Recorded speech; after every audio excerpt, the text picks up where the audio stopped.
ప్రభునందు మీ అందరికీ హృదయపూర్వకమైన వందనాలు. ఈరోజు ఇలాగ రావటానికి ఒక బాధాకరమైన విషయంతో రావాల్సి వచ్చింది. ఇల్లందు గ్రామం, ఇల్లందు మండలం అనుకుంటుంది, భద్రాద్రి కొత్తగూడెం సమీపంలో ఉన్నటువంటి ఇల్లందు మండలంలో జరిగినటువంటి ఒక భయంకరమైన బాధాకరమైన విషయం ఏంటంటే, మన పరిశుద్ధ గ్రంథాన్ని దైవ సేవకులు వాళ్ళ యొక్క బండ్ల మీద తీసుకొని వెళ్తూ ఉంటే వాళ్ళు అడిగిన వారికి ఇచ్చుకుంటూ వెళ్తున్నారు. అడుగుతున్నారు, ఇష్టమైన వాళ్ళు తీసుకుంటారు, లేకపోతే లేదు. కరపత్రికలు పంచుకుంటూ ఇంకా బైబిల్ గురించి తెలుసుకోవడం వాళ్ళకి బైబిల్ని ఇస్తూ రాజ్యాంగ చట్ట పరిధిలో వాళ్ళు చేసుకుంటూ వెళ్తూ ఉంటే చట్ట వ్యతిరేక శక్తులు కొన్ని అక్కడికి వచ్చి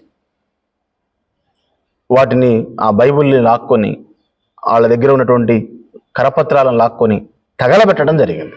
దుర్భాషలాడుతూ తగలబెట్టడం జరిగింది. దీన్ని మేము తీవ్రంగా ఖండిస్తూ ఉన్నాం.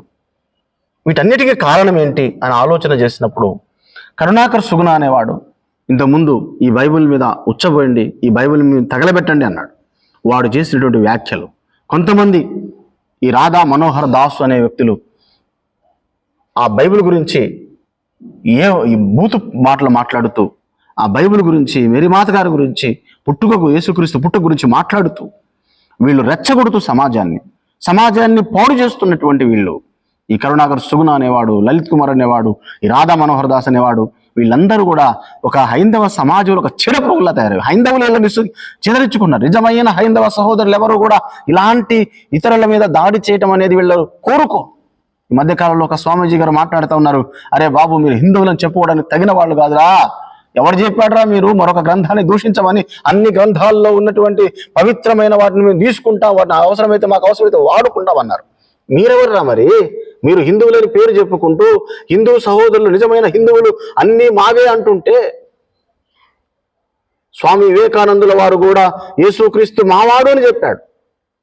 మరి మీరేమైందిరా అంటే, మీరు మత ఉన్మాదులు కాదు, రాజకీయ ఉన్మాదులు. మీరు రాజకీయ లబ్ధి కోసం జనాల మధ్య చిచ్చులు పెట్టేటువంటి ఉన్మాద మూకలు అమ్ముడుపోయిన బ్యాచ్ మీరు జీతగాళ్ళు. ఎవరికి జీతగాళ్ళు అంటే, ఈ సమాజంలో ఈ సమాజాన్ని పాడు చేయటానికి కొంతమంది ఎవరైతే మత ఉన్మాదంతో నింపుకొని కొంతమందిని పార్టీలుగా మార్చుకొని ఆ పార్టీలను సమాజాన్ని విడగొట్టి ఓటు బ్యాంక్గా మార్చుకునేటువంటి దుర్మార్గులకు అమ్ముడుపోయిన బ్యాచ్ మీది.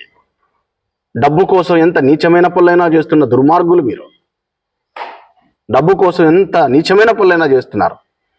ఆ డబ్బుకు అమ్ముడుపోయినటువంటి పరిస్థితుల్లో ఈరోజు సమాజాన్ని, యువతను చెడు త్రోవలకు రెచ్చగొడుతూ వాళ్ళను త్రాగుబోతులుగా, కొన్ని వ్యసనపరులుగా చేస్తూ వాళ్ళలో మత ఉన్మాదాన్ని రేపి మరొకళ్ళ మీదకి దాడి చేయడానికి పురికొల్పుతున్నారు. అంటే మీరు సమాజాన్ని ఎంతగా పాడు చేస్తున్నారో రాధా మనోహర్, లలిత్ కుమార్, కరుణాకర్ ఒక్కసారి మీరు ఆలోచన చేయండి. ఇంతేకాదు, ఈ కరుణాకర్ సుగుణ అనేవాడు ఇటీవల కాలంలో మరొక మాట పేలాడాడు.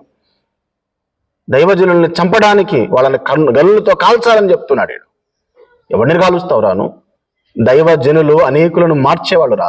త్రాగుబోతుల్ని మార్చడం, తాగుబోతుల్ని, తిరుగుబోతుల్ని, భయంకరమైన సమాజంలో పాడైపోతున్న వారి దగ్గరికి వెళ్ళి వాళ్ళని ప్రేమతో, వారికి ప్రేమ చూపి వాళ్ళని, సమాజాన్ని ఉద్ధరించేవాళ్ళు రా క్రైస్తవులు.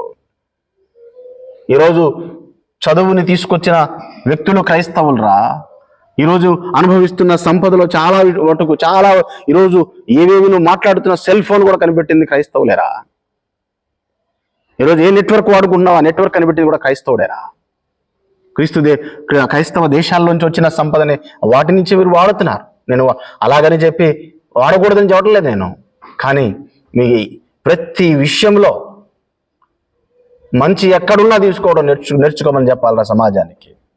మా దగ్గర అన్ని గ్రంథాలు ఉన్నాయి, చదువుకుంటాం, మంచి ఉంటే తీసుకుంటాం,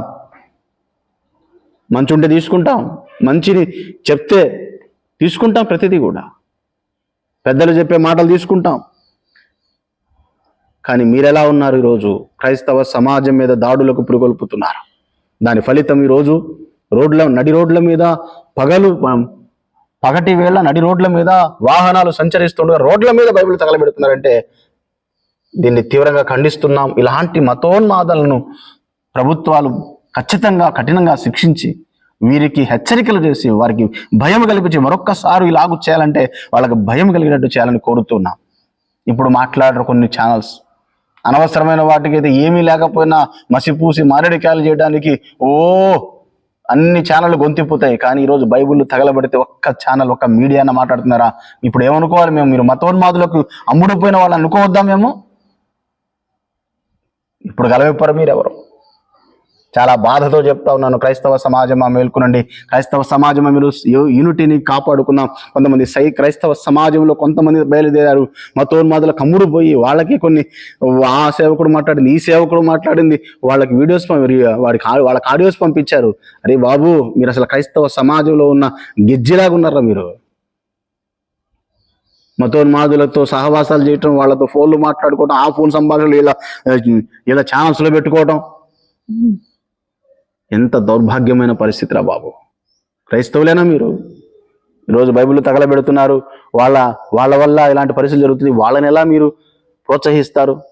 ఆ జాన్ పాల్ గారు వాడొకడు పోయి వాళ్ళతో కూర్చొని డిబేట్లు చేస్తుంటాడు. వాడు జాన్ బాబు అనే ఈయన పోయి కూర్చొని డిబేట్లు చేస్తుంటాడు. మీకు నిజంగా సిగ్గుందా? సిగ్గుంటే ఇలాంటి వాటి విషయమై గలవిప్పండి, ఇలాంటి విషయమై ప్రతిఘటించండి, ఆలోచన చేద్దాం. ఖచ్చితంగా మన సమాజాన్ని మనం కాపాడుకుందాం. ఈరోజు ప్రతి ఒక్కరం కూడా స్పందిద్దాం. అవసరమైతే మనమందరం కూడా శాంతియుతంగా ప్రభుత్వాల దగ్గరికి వెళ్ళి అడుగుదాం, అయ్యా ఇదిగో ఇలాంటి వాటిని ఖండించండి, ఇలాంటి వాళ్ళని మీరు ఖచ్చితంగా చర్యలు తీసుకోండి, మరొకటి అలా చేయకుండా మీరు భయం చెప్పండి అని ప్రభుత్వాలను మనం ఖచ్చితంగా ప్రేమతో కోరుకుంటున్నాం. ఇలాంటి విషయాలన్నింటినీ కూడా మేము తీవ్రంగా ఖండిస్తూ ఉన్నాం. మా పరిశుద్ధ బైబిల్ గ్రంథాన్ని కాపాడాల్సిన బాధ్యత ప్రభుత్వాలకు కూడా ఉంది. నేను చెప్తున్నాను, ఈ జీవవాక్యాన్ని ఎవరు తగలబెట్టలేరు. మా హృదయాల్లో ఉన్న జీవవాక్కులను ఎవరు తగలబెట్టలేరు. ఈ వాక్యాన్ని అనుసరించి నడిచే వాళ్ళ బ్రతుకులను ఎవరు కూడా ఏమీ చేయలేరు. ఎందుకంటే ఇది జీవముతో నింపబడింది. చావడానికైనా సిద్ధపడినటువంటి ఈ వాక్యము చదివి ఆ జీవంతో నింపబడిన వాడు ఈ పరిశుద్ధ బైబిల్ గ్రంథంలో ఉన్న మాటల ప్రకారం దేవుని కొరకు చావడానికైనా ఇష్టపడతారు. కానీ దీన్ని వదిలిపెట్టి మీరు ఎంత భయభ్రాంతులు చేసినా ఈ జీవ గ్రంథాన్ని వదిలిపెట్టేది ఏమి ఉండదు. ఒక మాటలో చెప్పాలంటే క్రైస్తవ సంఘాలు ఎప్పుడు కూడా హింసించబడుతున్నప్పుడే వృద్ధి చెందాయి. ఖచ్చితంగా క్రైస్తవ సమాజానికి మాకు మంచి రోజులనే మేము భావిస్తాం. కాబట్టి మేమైతే ఇలాంటి వాటిని చట్టపరిధిలోకి మేము ఖండిస్తున్నాం. చట్టపరిధిలో వెళ్ళని మీరు ఖచ్చితంగా చర్యలు తీసుకోవాలని తెలంగాణ ముఖ్యమంత్రి గారు స్పందించారని తెలిసింది. ఆయన వాళ్ళని కఠినంగా వాళ్ళ విషయమై స్పందించి వాళ్ళ విషయమై చర్యలు తీసుకోమని చెప్పారని మాకు తెలిసింది. అందును బట్టి ముఖ్యమంత్రి వారికి, తెలంగాణ ముఖ్యమంత్రి వర్యులైన రేవంత్ రెడ్డి గారికి హృదయపూర్వక ధన్యవాదాలు. ఇలాగే ప్రతి ముఖ్యమంత్రి కూడా స్పందించాలి, వాళ్ళని సహించకూడదు.